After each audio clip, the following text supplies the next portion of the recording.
kunut subuh tidak wajib, sunnah.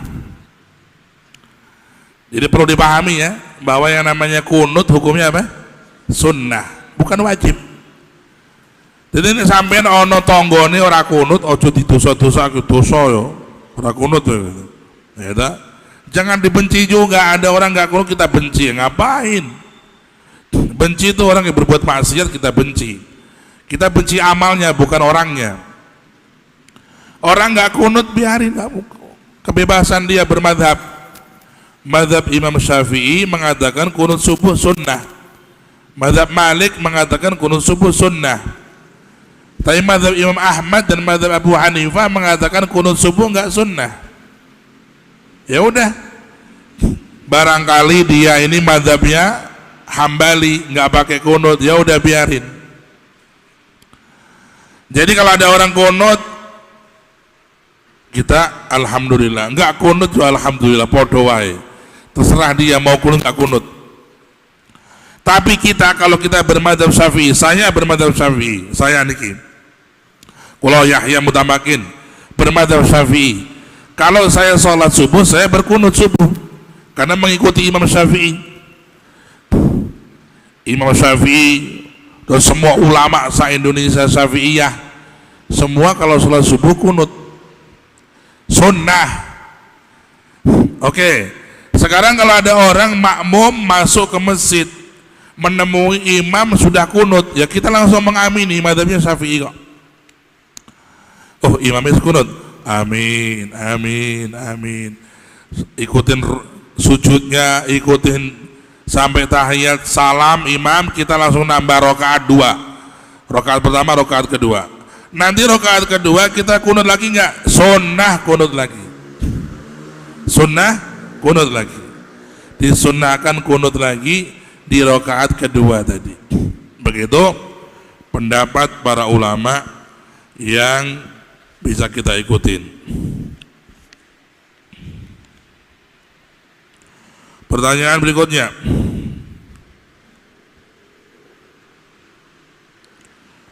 bagaimana hukumnya sholat Jumat di kantor yang jamaahnya tidak ada yang mukim di situ?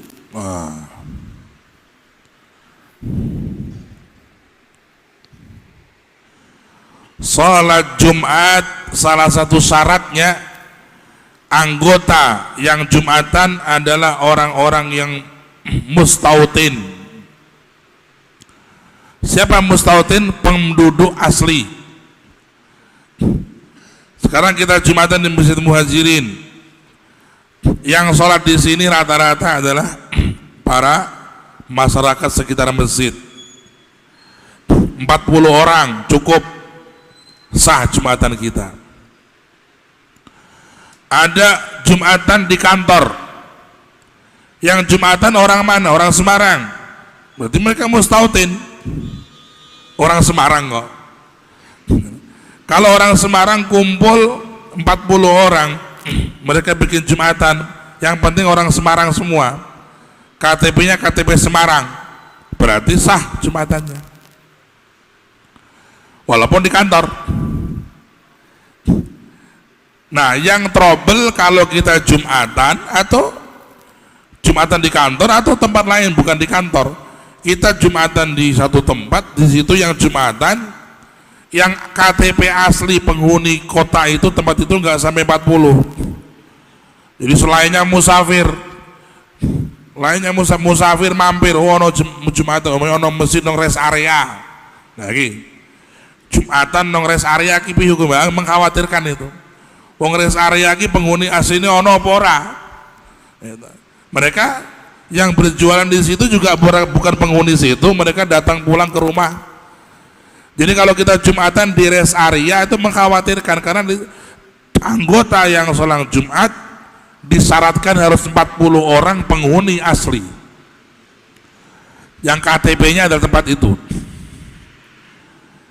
Nah kan di kantor Semarang, kantornya di Semarang, yang sholat Jumat orang-orang Semarang KTP-nya sah, 40 orang sah. Ya, sing rodok mengkhawatirkan rest area.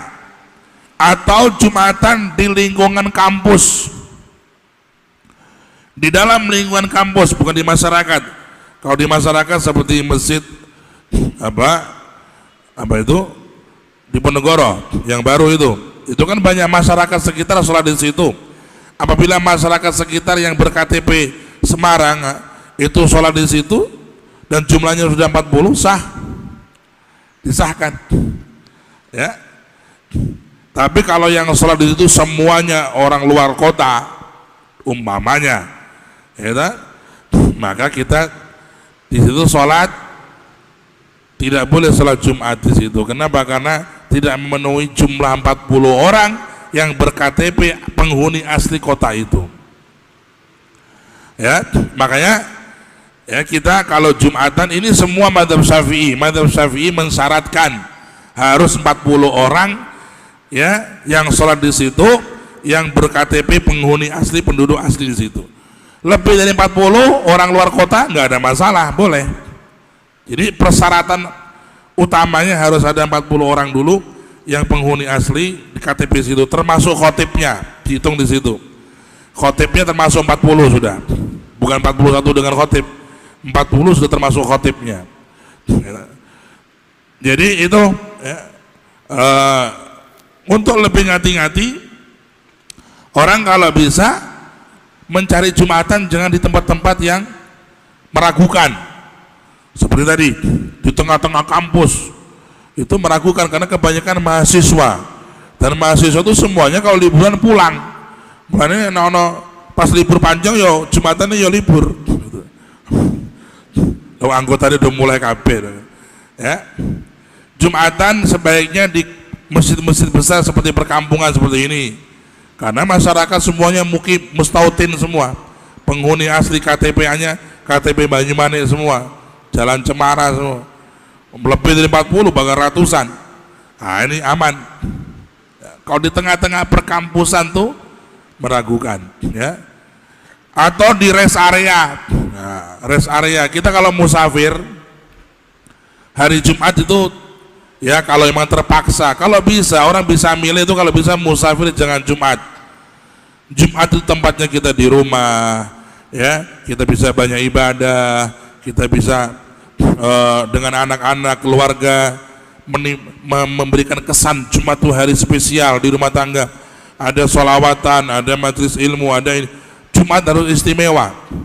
Umpama orang itu terpaksa musafir hari Jumat, ya maka hendaknya dia harus meyakini bahwa dia di jalan bisa Jumatan. Barang siapa pergi hari Jumat dan dia ragu bisa Jumatan apa enggak, dia pergi tetap haram. Nah dia ragu sudah, kinggo aku mangkat ke Hamene tekan kono jam piro kinggo, wah gak iso Jumatan kinggo, ya jangan berangkat, ditunda setelah Jumatan baru berangkat. Ini kadang-kadang orang syiar Allah nggak dijaga, amanah kewajiban nggak dijaga, sudah tahu dia ragu bisa Jumatan apa enggak, dipaksakan jalan, akhirnya betul-betul nggak bisa Jumatan. Alasannya musafiri. Oh, awakmu iso ngerencanake kok. Sampai-sampai ahli fikih Syafi'iyah mengatakan orang kalau musafir hari Jumat, kalau dia kepingin nggak Jumatan di tengah jalan, berangkatnya sebelum subuh adzan. Aku enaknya ngonong dalki rasa Jumatan lah. Nah kalau kepingin nggak Jumatan di dalam safar perjalanan, keluar dari Semarang harus sebelum adzan subuh sudah keluar sampean. Kalau adzan subuh masih dalam kota, sampean di jalan harus Jumatan. Ini penting, ya. Tapi kalau sekarang ini kan jalan tol kan memudahkan. Kita Solo itu sekarang hanya 1 jam sampai. Kita bisa keluar dari tol cari masjid sebentar. Atau kita ke Jakarta pun kita bisa keluar dari tol mungkin 10 menit dapat masjid Jumatan. Jangan Jumatan di rest area. Jumatan di rest area rata-rata tidak disahkan. Kenapa? Karena semua anggota yang sholat Jumat musafir semua, nggak ada penghuni asli di situ. Ini perlu menjadi catatan supaya amal kita lebih ngati-ngati, ibadah kita lebih disahkan lagi.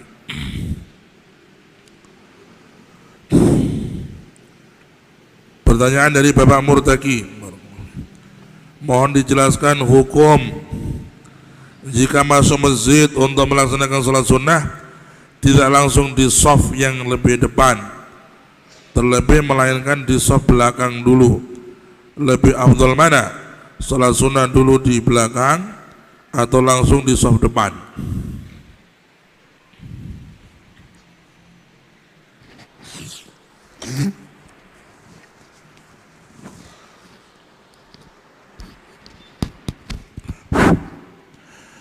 Apabila seseorang masuk masjid dan dia kepingin sholat sunnah, dan dia kepingin sholat sunnah berkali-kali, maka dia boleh memilih yang masih kosong sana sholat, nanti setelah salam sholat lagi, berpindah-pindah. Itu lebih bagus, karena setiap tempat yang ditempati sholat akan menjadi saksi di hari kiamat. Aku engko tekan masjid niatku ape salat duha 2 rakaat, mari ngono aku arep salat hajat, mari ngono aku arep khotobat, mari ngono istikharah, 4 salat berpindah-pindah, geser supaya saksi kita di hari kiamat semakin banyak. Makanya orang tuh kalau salat jamaah juga makruh dia dalam satu tempat. Ada istilahnya booking panggonan nang masjid. Ki nggonku ya pokoknya wong liya aja nang kene, makruh. Supaya kita juga bisa pindah-pindah tempat, karena tempat yang kita jadikan sholat itu menjadi saksi dari kiamat. Zuhur di sana, asar di sini, Allah ngatur kita dapat sana dapat sini. Kalau kita sholat di satu tempat, itu kalah keutamaannya dengan yang pindah-pindah. Begitu juga kalau kita masuk masjid, apakah kita langsung di shaf awal? Boleh, apakah kita afdalnya di belakang dulu? Nah tadi, kalau kita sholatnya akan berkali-kali, kita bisa dari belakang, sholat 2 rakaat tahiyatul masjid, nanti habis salam sholat lagi pindah, sampai sholat yang akan kita jadikan terakhir, kita di shaf depan. Shaf depan ya, iki gue sholat terakhir, iki sholat istikharah, aku tak pindah nang ngarep sing kosong, langsung sholat istikharah di situ, sampai dia duduk, nunggu sholat jamaah. Tapi kalau dia masuk masjid, niatnya tahiyatul masjid saja, nggak ada sholat yang lain. Tahiyatul masjid tok kali qobliyah, digabung aja. Masuk masjid langsung ke shaf depan. Ada yang kosong, langsung dia sholat. Usolli tahiyatul masjid wa qobliyatul zuhur rakaataini jam'an. Dijamak bisa. Ya boleh. Langsung yang kosong ditempatin. Itu lebih utama, lebih afdal bagi orang yang ingin keutamaan. Andai kata dia tidak sampai langsung begitu di belakang juga, nggak sampai dia dosa, nggak sampai dia makruh, nggak juga, tapi kurang utama saja, kurang diutamakan. Halas, saya cukup. Oke.